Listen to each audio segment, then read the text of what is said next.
One of the most rare giant cultures in the Dungeons & Dragons multiverse are the Astral Giants. Long ago, on the distant world of Nerath, after the Dawn War of the Primordials and the Gods, there was a faction of the Giants who didn't fight on the side of the primordial powers, but departed their world for the astral plane and swore loyalty to the Goddess Erathis. What was their drive to do so? I don't know for sure.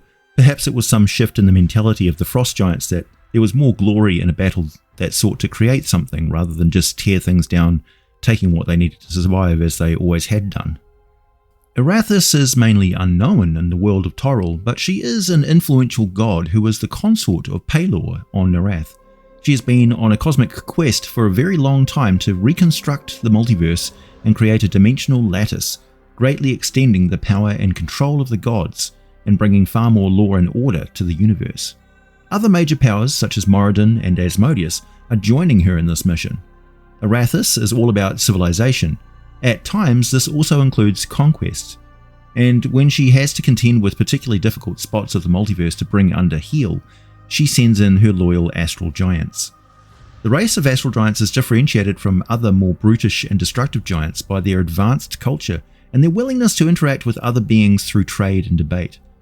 When the Dawn War came, the Astral Giants swore allegiance to the deities in general and Erathis in particular.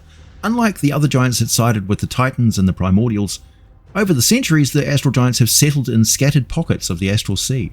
They never feel comfortable inside functioning divine dominions, but they have no difficulty living on the border islands and shattered dominions, on astral moats and in great palace ships of their own construction.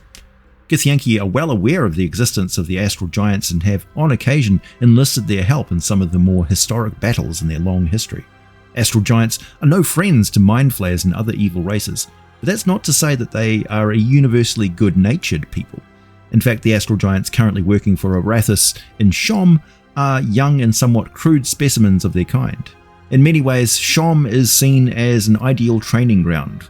For others, it's a shitty sandpit full of undead monsters and infuriating mechanisms built by the very clever Illumians. More than a few of the Astral Giants in Shom have an abiding hatred for any Illumian mummies they stumble across. They also favour carrying a weapon that is well suited to demolishing clockwork devices and mechanical constructs. Many of the Astral Giants are devoted followers of Erathis and wear some clockwork pattern, braided into their hair, woven into the cords of leather armour, etched into their heavy steel weapons, etc. Roaming within the shifting sands of the astral dominion of Shom, young Astral Giants interpret Erathis' directives with a nuanced approach.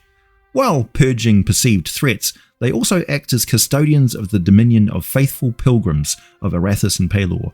Armed with permission to settle on the white sands of Shom, these pilgrims embark on explorations into hidden archives, encountering wonders concealed within tombs and shrines meticulously secured by the vigilant giants.